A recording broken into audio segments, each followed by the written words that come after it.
feeling like a shark in a shrimp tank. Big fish, small pond in the shrimp tank. When it's sink or swim, only option is to win. In the murky water, not a thought of giving in. Hey everybody, welcome to the post-show wrap-up of the Shrimp Tank. I am your host, Ted Jenkins, sitting here with my co-host today, Lee Heisman, CEO of Savant, and also our special guest host today, Greg Abel, who's the CEO of Telfin, and of course, Nick Salpekar. I see I said that right in the post-show wrap-up, who is the CEO of Highland Fine Wine, the finest wine shop that I know in the Virginia Highlands, and on the east side of the city. You have to check it out at some point, especially getting into holiday season. And for those of you watching the post-show wrap-up for the first time, you can always see a replay of Nick's entire broadcast at shrimptankpodcast.com. You can download us on iTunes or the Google Play Store and check out all of the amazing CEOs that we interview on the Shrimp Tank. Nick, today on the show you had some great content about obviously getting your business, growing your business, but tell our listeners, what is Highland Fine Wine? Tell us a little more about your shop and then the extracurricular activities that you might do. Yeah, so we're a wine-only kind of neighborhood wine store, right? A little bit of the higher-end stuff. We don't specialize in one region or the other, but we do have a lot of Pinot Noirs.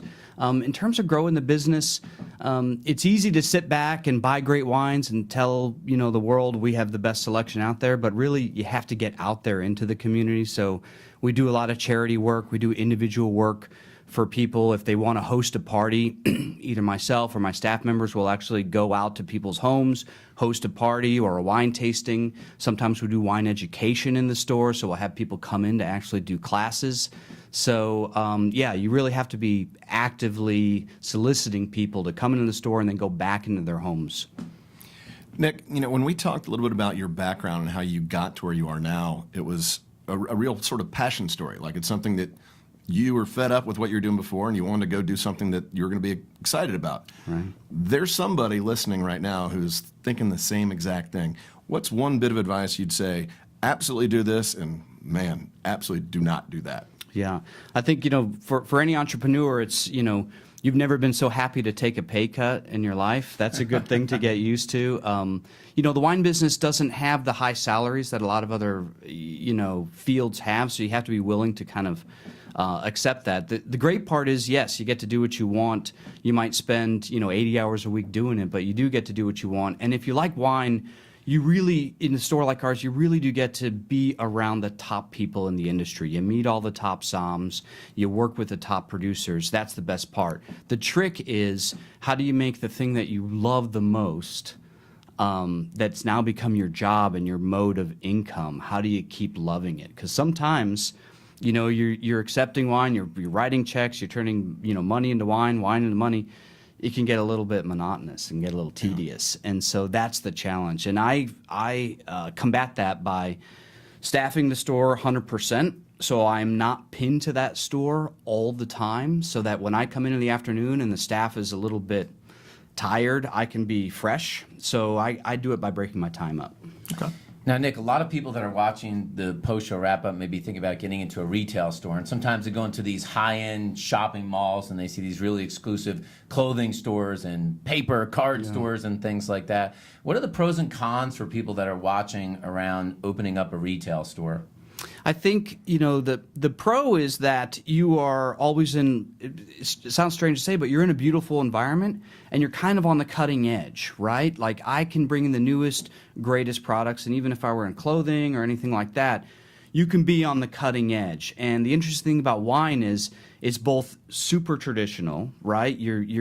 My job, people were doing this in Pompeii 3,000 years ago, right? There was a wine merchant and they would sell wine in clay amphora and people would take it home after tasting. So but at the same time, the industry is changing, farming's changing. So that's a great pro. The con is the job doesn't change that much, right? Like people walk into the store, you want to get them to come into the store, you transact a sale, they leave, you're constantly ordering products, writing checks, paying for those.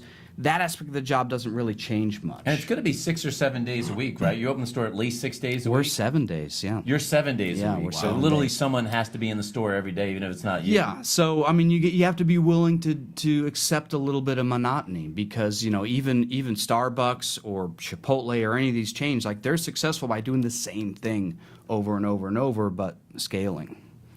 You know, for the people that are watching the post-show wrap-up and they're thinking, maybe I need to take a wine trip, is there a beautiful place that you've been to a lot of them that you would say, check out this part of the United States or overseas, a great place to go check out and do a wine tour? Yeah, definitely. Oregon is really hot right now. A lot of people have been going to Napa. They love Napa. Napa's getting pretty expensive. It's getting crowded. It's getting harder to stay there. So either Oregon or I tell people Sonoma. So Sonoma, Napa, they're right near each other, but Sonoma's much more laid back. People are still farmers. It's not the $30 million winery buildings. It's much more laid back. So I say Sonoma or Oregon. Fly into Portland, you're 45 minutes from wine country, easy airport, and not that expensive. And for the lower end spectrum of people that are watching the broadcast today, does Mad Dog 2020 classify as wine? Is it? I know you wouldn't carry it at Highland Fine Wines. I had a client give me a bottle for Christmas gift, actually. Mad Dog 2020, but it is wine, right? Now, grape or orange? It was grape. Okay. Okay. This guy knows his stuff. And we tasted it, actually. We did taste it as a staff. I don't know, actually, if it's got wine in it. But it's also got sugar and I think a little Everclear. It's 4 to 5. Yeah. 4 to 5. But I think there is wine in it. 9 essential healthy vitamins, right? All right. Well, for those folks that are watching the broadcast and want to learn more about your store and either buy holiday gifts for people or just picked up some collectible wines for themselves, how can they get in touch with you and learn more about Highland Fine Wine? You can visit www.highlandfinewine.com or email me, nick@highlandfinewine.com, or give us a call at 404-853-4731. Well, it's a great interview today. Check out the post-show wrap-up and everything on shrimptankpodcast.com. We thought today, usually we'll close with something else today in the video, but we thought today, since we've got wine in front of us and some wine glasses, we would do a toast to Highland Fine Wine. Yes. So we're going to crack the bottle here in the post-show wrap-up. Lee, do you have a favorite wine? You know, I'm just going to follow Nick's lead. When I'm in a room like this, Ted, there's no question. I just follow what this man says. All right. Talk us through sommelier level 2. Yeah. All right. So whenever you're pouring a wine, what you want to do if you're trying to guess the wine, now we all know what this is, but if you're trying to guess the wine, the first thing you look at is the color. All right? So Pinot Noir is very specific because it's lighter in color, right? The next thing you'll look at is how bright or actually reflective the wine is, because if it's opaque, maybe it's got sediment in it. It could be a little bit older. If it's very bright, it might be younger. And then we'll actually look at the legs, right? There's a little bit of history, right? So the legs are the trails of alcohol or viscosity that come down the edge of the glass, and that tells you basically how ripe it is, or whether or not there's residual sugar, or how much alcohol it is. In the olden days, people said if the wine has long legs, that's the droops of alcohol coming down, that it was a good wine. And that was because, 40, 50 years ago, it was really hard to ripen grapes. And so if the wine had legs, that meant that there was ample alcohol in the wine, and it was a good vineyard site, and it was a high-quality wine. Today, it's not hard to do, but it does give a sommelier a little bit of an idea of whether or not that wine comes from a cool climate, like in France, or warm climate, like in California. And this, folks, is why you go see Nick at Highland Fine Wines. Have a toast to Highland Fine Wines. Cheers. There you go. And the Shrimp Tank. All right. Cheers. And that's your post-show wrap-up of the Shrimp Tank.